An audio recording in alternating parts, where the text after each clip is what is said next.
अस्सलाम वालेकुम बच्चों, क्या हाल है। उम्मीद है सब खैरियत से होंगे। चले आज हम फिर से अपनी एक्सरसाइज 2.6 के क्वेश्चन नंबर 4 के साथ हाजिर हैं। लास्ट क्लास में हमने क्वेश्चन नंबर 3 पूरा कंप्लीट कर लिया था, उसके दोनों पार्ट्स। आज हम क्वेश्चन नंबर 3 करेंगे। सवालात सारे वही हैं, बस मेथड अलग अलग है। इसमें भी हमें क्या कहा जा रहा है कि सॉल्व करें। सॉल्व करने से मुराद जो भी वेरिएबल्स हैं आपके पास एक्स वाई जेड, उनकी वैल्यूज़ फाइंड करनी है। बस मेथड कौन सा कह दिया, गॉस एलिमिनेशन मेथड कह दिया। पहला मेथड कौन सा था हमारा, पहला मेथड हमारा कल जो हमने किया वो था हमारा मैट्रिक्स इन्वर्जन मेथड। आज दूसरा है हमारे पास कौन सा, गॉस एलिमिनेशन मेथड। उसके बाद फिर एक और है, फिर क्रैमर्स रूल भी है। इस तरीके से कर करके 4 अलग अलग मेथड आपको दिए गए, ठीक है। तो चलें फाइंड करते हैं, कोई मसला नहीं है। गॉस एलिमिनेशन मेथड बस नाम अलग है, ये काम आप कर चुके हैं, ठीक है। तो सबसे पहले तो जब भी हमें ये दिया जाएगा इस तरीके से इक्वेशन में, हम इसको क्या करते हैं, मैट्रिक्स फॉर्म में कन्वर्ट करते हैं। और मैट्रिक्स फॉर्म में कन्वर्ट करने का तरीका क्या है, पहला कॉलम आपका क्या बन जाएगा, सारी एक्स वाली वैल्यूज़ -1। देखें ये भी एक्स है तो 1, और ये भी एक्स है तो -3। फिर दूसरा कॉलम वाई वाला होता है हमारा 1, ये भी वाई है 2, ये भी वाई है 2, ठीक है। फिर तीसरा कॉलम z वाला, ये z है यहाँ पर 1। अब देखें दूसरे वाले में z नहीं है, मतलब z का कॉफिशेंट क्या रहा था, 0 रहा था, इस वजह से वो ख़त्म कर दिया गया। तो जो वेरिएबल मौजूद ना हो, ठीक है, अगर दो इक्वेशन में आपको 3 वेरिएबल नज़र आ रहे हैं और एक में एक कम है, तो आप क्या करेंगे, उसके कॉफिशेंट को 0 पुट करेंगे। अब देखें तीसरे में भी z मौजूद है, के साथ कुछ नहीं है तो -1 है। x अलग करेंगे हम, x y z, ठीक है। उसके बाद क्या मौजूद है, फिर हम b को उठाएंगे, और b क्या काम कर रहा है हमारे पास, b कांस्टेंट वैल्यूज़ हैं, वही काम जो कल हमने किया था, बिल्कुल सेम वैसे ही, ठीक है। तीनों हमने अलग अलग कर लिए। अब क्या करना हमें, गॉस एलिमिनेशन मेथड का मतलब होता है इस वाले को इसमें हम मिला देते हैं, सही है। ऑगमेंटेशन जो हमने की थी, इस वाले को हम इसमें मिला देंगे और फिर इसको हम एशेलन फॉर्म में कन्वर्ट कर लेंगे, जो हमने कंसिस्टेंसी चेक करने के लिए काम किया था, ठीक है। इसको इसमें मिलाते हैं और उसके बाद एशेलन फॉर्म में कन्वर्ट करते हैं। कन्वर्ट करके जो वैल्यू आएगी वो हम बना लेंगे, ठीक है। अब ये याद रखिएगा, इसमें x y z है, पहला कॉलम x का है, दूसरा कॉलम y का, तीसरा कॉलम z का। मैं चाहूँ तो उठा के डायरेक्ट पुट कर सकता हूँ उसी तरीके से, और ये इक्वल टू वाली सारी वैल्यूज़ हैं। ये बात आपको याद रखनी है क्योंकि आगे चल के हमें इससे काम करना है। तो अब हम यहाँ पे क्या लिखने वाले हैं, augmenting the matrix A with B, सही है। A के अंदर हम B को क्या करा रहे हैं, ऑगमेंट करा रहे हैं, तो इसका नाम पड़ जाता है AB। -1 1 और -3, -1 1 और -3, फिर 1 2 2 1 0 -1, ठीक है। और इसके साथ क्या आ जाएगा, 0 5 -2, ठीक है। ये सारी वैल्यूज़ आ गई हमारे पास। अब हम क्या करने वाले हैं, ये हमने ऑगमेंट करा दिया ये वाला नंबर। अब मुझे क्या करना है, एशेलन फॉर्म में कन्वर्ट कर देना इस पूरे मैट्रिक्स को। एशेलन फॉर्म में कैसे कन्वर्ट होता है, यहाँ पर 1 होना चाहिए, इसके नीचे सारे 0 होने चाहिए, यहाँ पर भी 1 होना चाहिए, सॉरी यहाँ पर कोई भी वैल्यू हो, उसके नीचे कुछ भी हो, बस हर वैल्यू, हर रॉ का पहला एलिमेंट, ये पहला एलिमेंट था, इसके नीचे 0, फिर इसका ये पहला एलिमेंट होगा, इसके नीचे 0, फिर ये एलिमेंट होगा, इसके नीचे 0 हो ना हो हमें फ़र्क नहीं पड़ता। अब हम करते हैं कन्वर्जन। इसको देखें, एक काम तो मैं ये कर सकता हूँ कि इसको उठाकर ऊपर कर लूँ और इसको उठाकर नीचे कर दूँ, तो -1 का +1 हो जाएगा, +1 का -1 हो जाएगा। ये भी काम हम कर सकते हैं, और ये कर सकते हैं कि अपनी इस वाली वैल्यू को मैं माइनस साइन से मल्टीप्लाई करा लूँ। तो मैं ऐसा बिल्कुल नहीं करने वाला। मैं क्या लिखूँगा यहाँ पर, inter changing R1 with R2, सही है। R1 को R2 से मैं इंटरचेंज करा रहा हूँ यहाँ पर, तो देखें कैसी हो जाएगी, R1 ऊपर आ जाएगी 1 2 0 5, R2 नीचे आ जाएगी -1 1 1 0, ठीक है। फिर -3 2 -1 और -2 इनको कोई फ़र्क नहीं पड़ा। ये काम हो गया। देखें अब पहला लीडिंग एलिमेंट मेरा 1 हो गया। अब बस इसके नीचे मुझे क्या कराते जाना है, 0 कराते जाना है। ठीक है, तो ये काम हम सारे एक साथ कराते हैं। एक के नीचे 0 कराने वाला, अब देखें इसके नीचे मुझे 0 कराना है, तो ये पहले से ही 1 है, ये भी 1 है, तो मैं अपनी R1 को लाके इसके साथ प्लस करा दूँ तो -1 + 1 क्या हो जाएगा, 0 हो जाएगा। ठीक है, और फिर जब इसको 0 कराना है तो मुझे अपनी R1 को किससे मल्टीप्लाई कराना पड़ेगा, 3 से मल्टीप्लाई कराऊंगा, इसके साथ लाके प्लस करूंगा, ये -3 ये +3 आके क्या हो जाएगा, नीचे 0 हो जाएगा। तो ये काम हम दोनों एक साथ करते हैं। क्या लिखेंगे यहाँ पर, R2 में जाकर R1 प्लस हो जाएगी, एंड उसके बाद क्या करना है मुझे, R3 में जाकर 3R1 प्लस होगी। ये दो काम हम एक साथ करने वाले हैं। ठीक है, इस वजह से दोनों मैंने लिख दिया है। पहले R2 के साथ जो काम होना है वो कराते हैं। ये सा इधर आके प्लस होगा, पहले तो मैं R1 लिख लेता हूँ पूरी जैसी की तैसी है मेरे पास, 5 1 प्लस होगा इसके साथ आके 0 हो जाएगा, 2 प्लस होगा 1 के साथ आके 3 हो गया, 0 प्लस होगा 1 के साथ आके 1 ही रहेगा, 5 प्लस होगा 0 के साथ आके 5 हो जाएगा। ठीक है, अब R3 वाला काम करना है। पहले अपनी R1 को 3 से मल्टीप्लाई कराएं, 3 1 ज़ा 3, अब इस -3 के साथ लाके प्लस कराएं तो यह क्या नज़र आएगा आपको, 0 होता हुआ नज़र आएगा। फिर इसको 3 से कराएं, 3 2 ज़ा 6, 2 के साथ लाके माइनस कराएं तो क्या बचेगा, -4। फिर इसको कराएंगे तो कोई फ़र्क नहीं पड़ेगा, यहाँ लाके माइनस प्लस जो कराना है कराते रहें, 0 से कोई फ़र्क नहीं पड़ेगा। फिर इसको 3 से कराएं, 3 5 ज़ा 15, यहाँ लाकर आप क्या कराएंगे, माइनस कराएंगे। अब ये खुद माइनस में है, नहीं सॉरी माइनस क्यों करा रहे हैं, प्लस कर रहे हैं ना, अभी तो भंडा हो जाता हमारे साथ। 3 2 ज़ा 6, इसके साथ लाके प्लस करा रहे हैं तो ये हो जाएगा 8, ये प्लस करा रहे हैं, ये -1 तो ये ऐसे ही रहेगा। 3 5 ज़ा 15, प्लस कराना है हमें लाकर -2 और +15 क्या बचेगा मेरे पास, प्लस का 13 बच जाएगा। ठीक है, बढ़ते हैं आगे। देखें इसके नीचे सारा का सारा 0 हो गया। अब लीडिंग एलिमेंट ये है, ठीक है, ये होना चाहिए 1 और इसके नीचे होना चाहिए 0, तो हम कराते हैं इसको 1। कैसे कराएंगे हम इसको 1, हम लिखेंगे यहाँ पर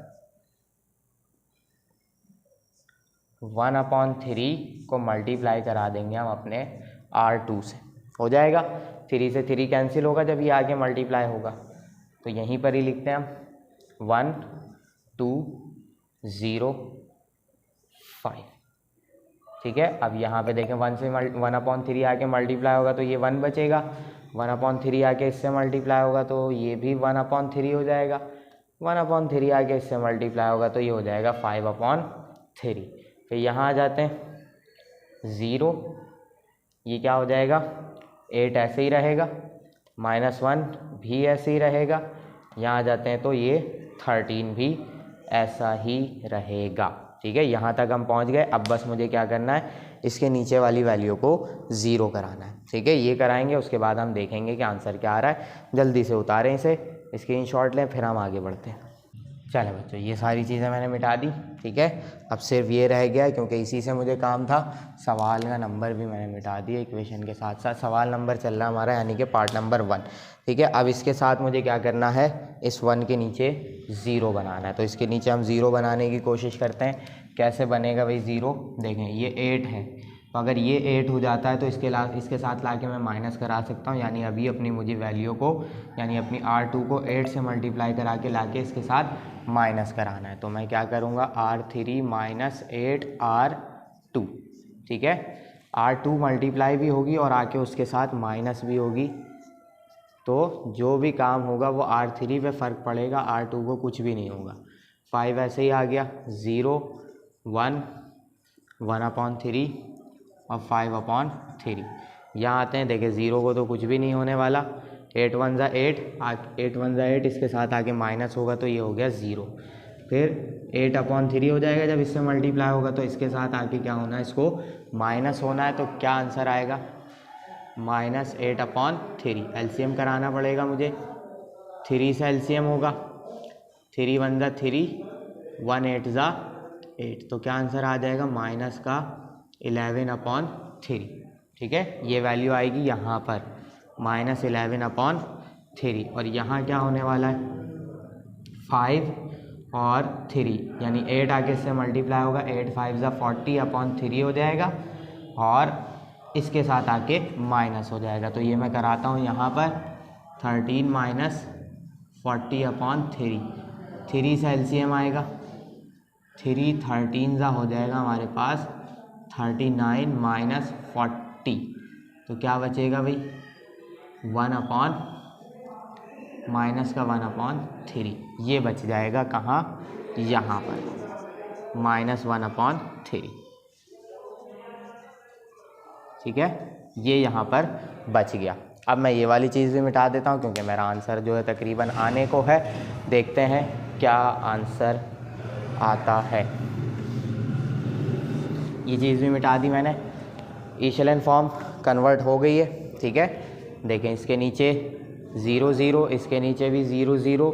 अब ये एलिमेंट मैं चाहूँ तो यहाँ पर 1 बना सकता हूँ, ठीक है, अगर चाहें तो नहीं बल्कि बनाना ही है क्योंकि ये पहला लीडिंग एलिमेंट है। अगर ये 0 नहीं होता, अगर ये 0 हो जाता तो हम इसको बनाते। अब मुझे क्या करना है, इसको भी 1 बनाना है, ठीक है। तो इसको 1 बनाने के लिए मैं क्या करूँगा, अपनी R3 को मल्टीप्लाई करा दूंगा किससे, -3/11 से, ठीक है।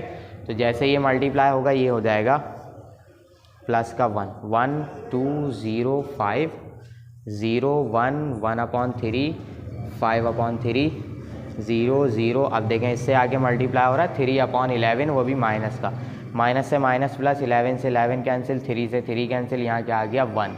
इससे मल्टीप्लाई कराऊंगा 3 से 3 कैंसिल हो जाएगा, माइनस माइनस प्लस, क्या आ गया आपका आंसर 1/11, ठीक है। ये वैल्यू आ गई मेरे पास। अब क्या करना है मुझे, बस ये था मेरा ए बी चल रहा था, देखिए पूरा इसके नीचे 0 0, इसके नीचे 0 0 और ये भी आ गया 1, पूरा कन्वर्ट हो गया। अब बस मुझे क्या करना है, इसको इक्वेट करा देना और आंसर निकालना है, ठीक है। चलिए नाउ क्या करेंगे, देखें मैंने आपको क्या कहा था कि पहला कॉलम आपका कौन सा बनता है, पहला कॉलम x वाला बना था जब हमने इक्वेशन से हटाया था। अब दोबारा से हम क्या कर रहे हैं, इसको इक्वेशन बनाने जा रहे हैं, 2 और 0 यानी कि दूसरा कॉलम y वाला, तीसरा कॉलम z वाला जो कि 0 है। तो ये ऐसे लिखा जाएगा 0z, ठीक है। और इक्वल के बाद कौन सा नंबर आ रहा था, जो b मैट्रिक्स हमने यहाँ पर रखा था, तो इक्वल क्या आता 5, तो 0z ज़ा क्या हो जाएगा 0 ही होगा, तो ये लिखने की मुझे ज़रूरत भी नहीं है, ठीक है। क्या करेंगे अब हम इस वाले पे आ जाते हैं। देखें अब x के साथ 0 मल्टीप्लाई होगा तो x 0 हो गया, ये क्या हो जाएगा 1y मतलब y, उसके बाद ये 1/3z हो जाएगा, ठीक है। इक्वल टू क्या आ जाएगा 5/3 चला जाएगा क्योंकि इक्वल टू आ रहा है 5/3। यहाँ पर आते हैं हम तो x भी 0 y भी 0, z की वैल्यू क्या आ रही है 1 आ रही है, मतलब सिंपल z आएगा और ये क्या आ गया 1/11, ठीक है। तो z की वैल्यू आपको क्या नज़र आई भाई 1/11, z तो मिल गया आपको। अब क्या करना है, y निकालना है और x निकालना है। तो इसको मैं कहाँ पुट करूँ, ये इक्वेशन 1 हो गई, ये इक्वेशन 2 हो गई। x y z की वैल्यू फाइंड करने आए थे, लास्ट वाली वैल्यू से हमें ये मिल जाता है सीधे सीधे और कुछ भी नहीं होता। तो ये मैं पुट करूँगा कहाँ पर, यहाँ पर। इससे मुझे क्या मिल जाएगा, y की वैल्यू मिल जाएगी। पुटिंग इन इक्वेशन 2 पुट करेंगे हम y प्लस 1/3, z की जगह क्या आ जाएगा 1/11 इक्वल टू 5/3, ठीक है। y 1 1 ज़ा 1 हो जाएगा, 1 और 3 और 11 मल्टीप्लाई होंगे तो 33 हो जाएगा इक्वल टू 5/3। प्लस हो रहा है, इस तरफ लाके हम इसे क्या करा लेंगे, माइनस करा लेंगे, तो 5/3 प्लस 1/33, सॉरी माइनस होगा, ठीक है। अब एलसीएम कराना है मुझे, यहाँ पर एलसीएम देखो 33 से एलसीएम आएगा, क्यों, क्योंकि ये दोनों एक ही टेबल में आते हैं। अब 33 को इससे डिवाइड कराऊंगा तो क्या आंसर आएगा मेरे पास, ये आ जाएगा 11, ठीक है। 3 से डिवाइड कराएंगे, ऊपर मल्टीप्लाई कराएंगे तो 11 5 ज़ा क्या हो जाएगा 55। अब इसी 33 को मैं डिवाइड कराऊंगा किससे, 33 से तो 1 आंसर आएगा, ऊपर मल्टीप्लाई करा देंगे, 1 1 ज़ा 1, 55 माइनस 1 क्या बचेगा मेरे पास 54/33, तो ये आ गई आपके पास y की वैल्यू। ठीक है, लास्ट वैल्यू बचती है जो कि कौन सी होगी, x की होगी। ठीक है, तो मुझे क्या करना पड़ेगा, इस वाली वैल्यू को उठाकर इक्वेशन 1 में पुट कराना पड़ेगा और मेरे पास आंसर आ जाएगा। तो जल्दी से इसका स्क्रीनशॉट लें, फिर हम बढ़ते हैं आगे। चलें बच्चों, बाकी चीज़ें मैंने मिटा दी हैं। ठीक है, y की वैल्यू हमारी आ गई है। अब इसको क्या करना है, हमें बस उठा के इस इक्वेशन 1 में पुट कराना और हमारी x की वैल्यू भी आ जाएगी और सवाल हमारा हो जाएगा कंप्लीट। ठीक है, मैं कब से इस वैल्यू को देख रहा हूँ, मुझे ऐसा लग रहा है कि ये कैंसिल हो रही है। अब मैं ज़्यादा सोचना नहीं चाह रहा। 54 डिवाइडेड बाय 33, ये हाँ बिल्कुल 3 के टेबल से कैंसिल हो रही है।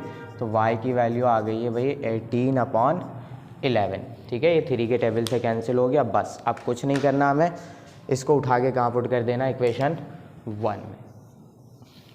पुटिंग इन इक्वेशन 1, इक्वेशन 1 कैसी है हमारी, x + 2y = 5। तो y की जगह हम क्या पुट कर देंगे भाई, y की जगह हम पुट कर देंगे 18/11 = 5। मल्टीप्लाई कराते हैं तो कैंसिल तो हो नहीं रहा 11 से 2, तो हम मल्टीप्लाई करा देते हैं। 18 2 हो जाएगा हमारे पास 36/11 और यहाँ आ गया 5। 36/11 प्लस हो रहा, उस तरफ जाकर माइनस हो जाएगा 36/11। ठीक है, तो एलसीएम कराते हैं। एलसीएम होगा सिंपल 1 के साथ ही, 11 1 ज़ा 11, क्रॉस में मल्टीप्लाई करा लेते हैं। 11 5 ज़ा 55 माइनस 36 1 ज़ा 36। ठीक है, तो 55 माइनस 36 कराते हैं, कुछ मेरे ख्याल से 19 बचते हुआ लग रहा है मुझे, माइनस 36, हाँ 19 ही बच रहा है क्योंकि 4 यहाँ से बच गया और 5 वहाँ से बच गया।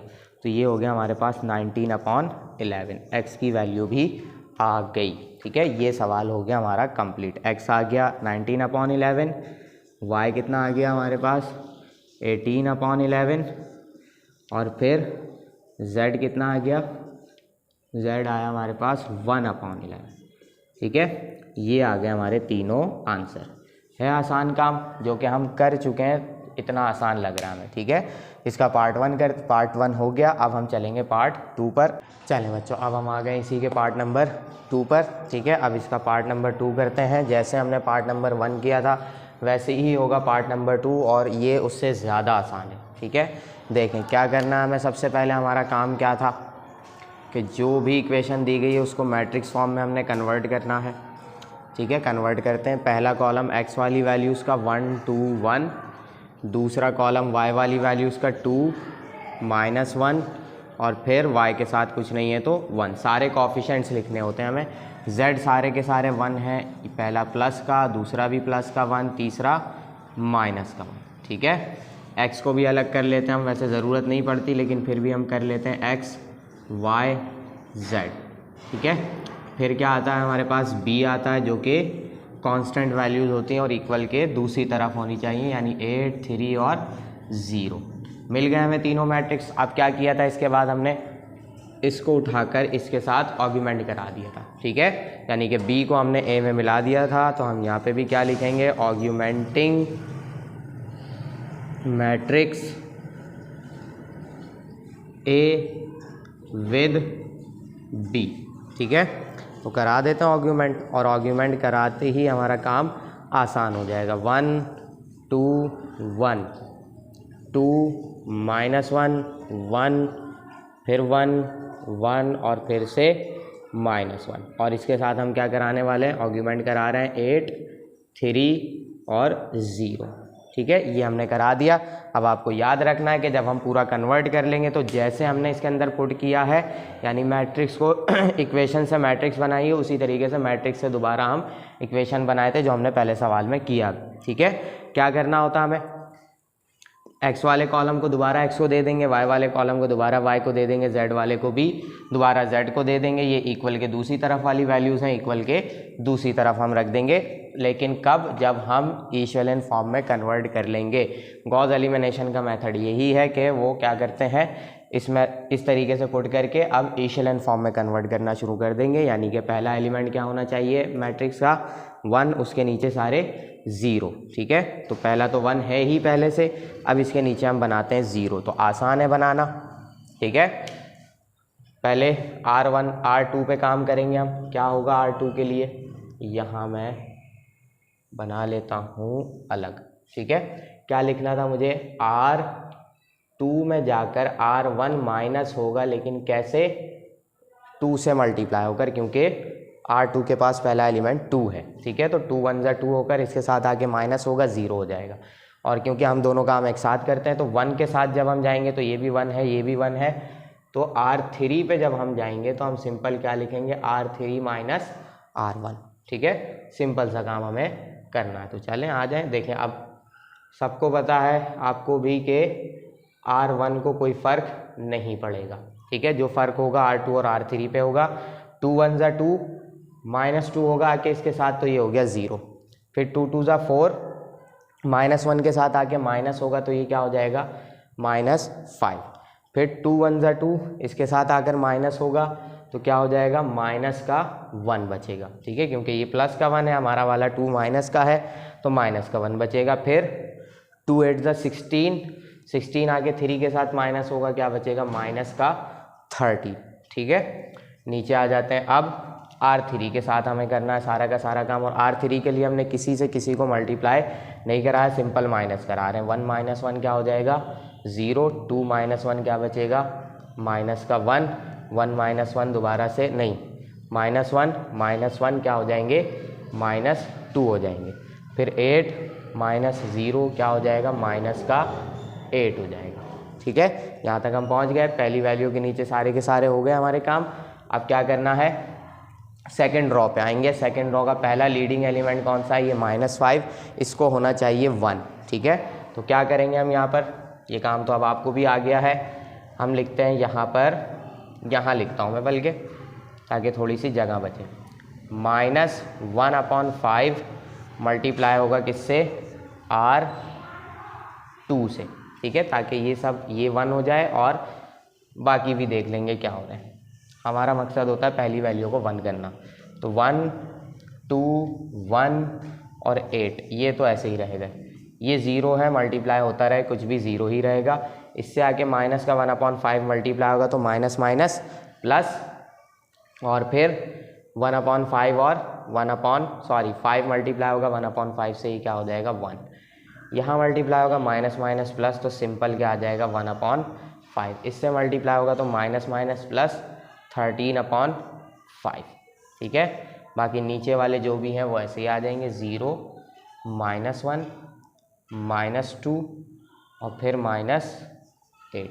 ठीक है, यहाँ तक पहुँच गए। अब स्क्रीनशॉट लेना पड़ेगा आपको, क्योंकि जगह कम बची है, हम करेंगे उस तरफ काम। तो पहले स्क्रीनशॉट लें, फिर हम चलते हैं दूसरी तरफ। ठीक है बच्चों, अब चलते हैं आगे। ये हमारा काम हो गया, यहाँ पर हमने बना लिया 1। अब इसके नीचे क्या होना चाहिए, 0 होना चाहिए, तो बिल्कुल कराएंगे हम इसके नीचे 0। तो देखें ये भी 1 है, ये भी 1 है, ये माइनस का 1 है, हमारा वाला प्लस का 1 है, तो सिंपल ला के मैं प्लस करा दूँ, प्लस माइनस कैंसिल होके क्या हो जाएगा, 0 हो जाएगा। तो मुझे यहाँ पर क्या लिखना पड़ेगा, R3 के साथ हम ला के प्लस करा रहे हैं क्या चीज़, अपनी R2। ठीक है, AB चल रहा है हमारा, ये लिख दिया मैंने यहाँ पर। 1 ऐसे ही रहेगा, 2 ऐसे ही रहेगा, ये वाला 1 भी ऐसे ही रहेगा, और ये वाला 8 भी ऐसे ही रहेगा। ये 0 ऐसे ही, ये 1 ऐसे ही, ये 1/5 भी ऐसे ही, 13/5 भी ऐसे ही। जो काम होगा इसके साथ होगा। ये 0 तो 0 ही रहना है। ठीक है, कुछ भी 0 के साथ 0 प्लस होगा, 0 ही हो जाएगा। अब -1 के साथ आके +1 प्लस होगा, तो क्या हो जाएगा, ये 0। अब -2 के साथ आके 1/5 प्लस होगा, तो कैसा होगा, ये देखें, यहाँ कराता हूँ मैं आपको। 1/5 आके हो रहा है प्लस। ठीक है, तो इसके नीचे कुछ नहीं है, तो 1 एलसीएम कराएंगे। 5 1 जा 5, क्रॉस में मल्टीप्लाई करा लें। 5 2 जा 10, प्लस है बीच में लगा दिया, 1 1 जा 1, क्या आंसर आ जाएगा, -9/5। तो यहाँ क्या आ गया, -9/5।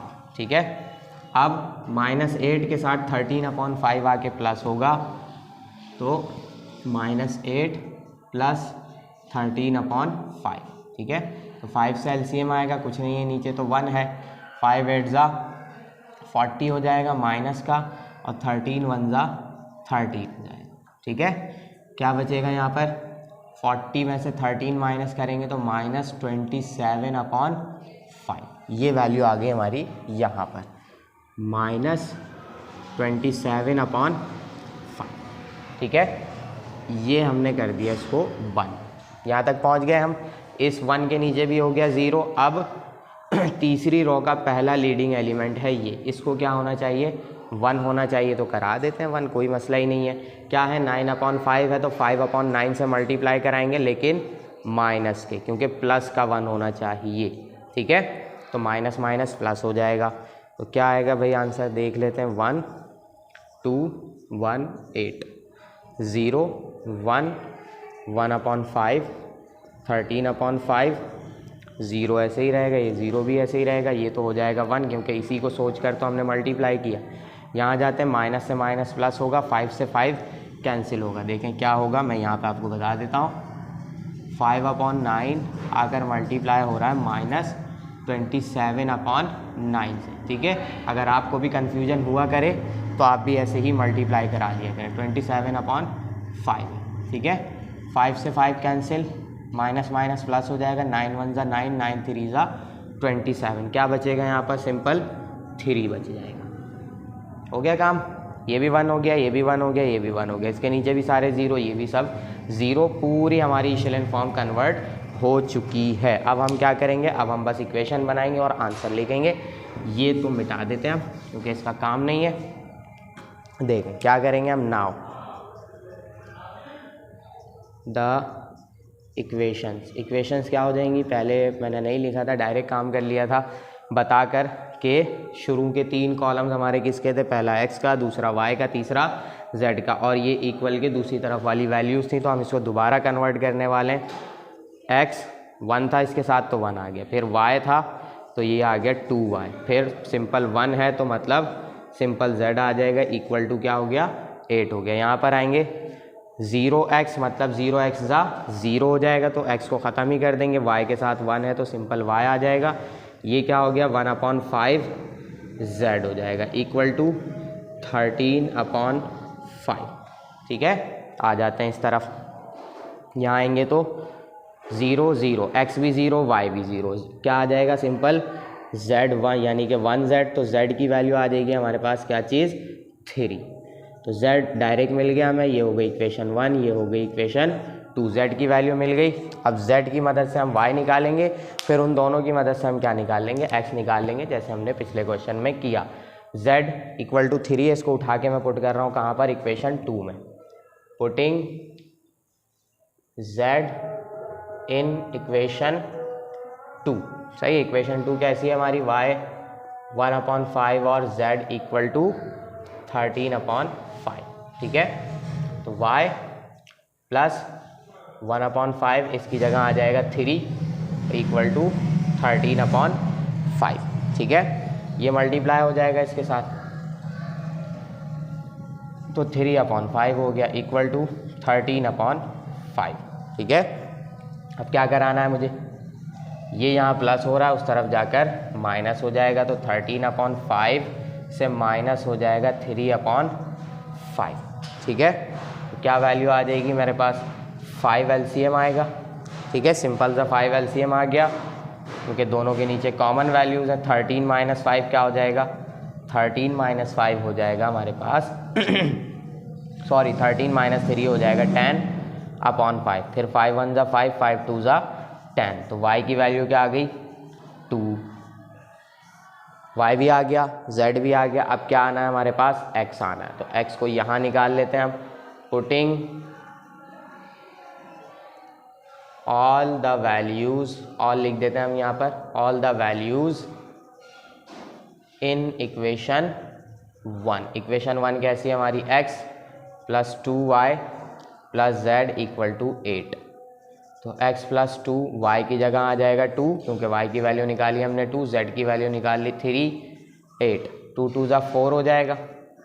ठीक है, और 3 ऐसे ही आ गया, ये आ गया 8, 4 और 3 कितने हो गए, 7 हो गए। ठीक है, तो 7 यहाँ प्लस हो रहा है, उस तरफ जाकर माइनस हो जाएगा तो 8 - 7 x की वैल्यू क्या आ गई हमारे पास 1। ठीक है, ये आ गया हमारा आंसर। तो x भी आ गया, y भी आ गया, z भी आ गया, तीनों वैल्यूज़ आ गई। तो यहाँ लिखें x = 1, y = 2 और z = 3। ये हो गए आपके सारे आंसर। हो गया कंप्लीट सवाल। जल्दी से इसका स्क्रीनशॉट लें, फिर हम चलेंगे इंशाल्लाह इसके क्वेश्चन नंबर 5 पर। ठीक है, जल्दी से उतार लें इसको। हो गया, स्क्रीनशॉट ले लिया होगा आपने। तो इंशाल्लाह फिर हम मिलते हैं नेक्स्ट क्लास में विद क्वेश्चन नंबर 5 और 6। ठीक है, तो क्वेश्चन नंबर 5 भी ऐसे ही है बिल्कुल। तो फिर हम नेक्स्ट क्लास में करेंगे बहुत अच्छे तरीके से। तो फिर मिलते हैं नेक्स्ट क्लास में। अल्लाह हाफिज़।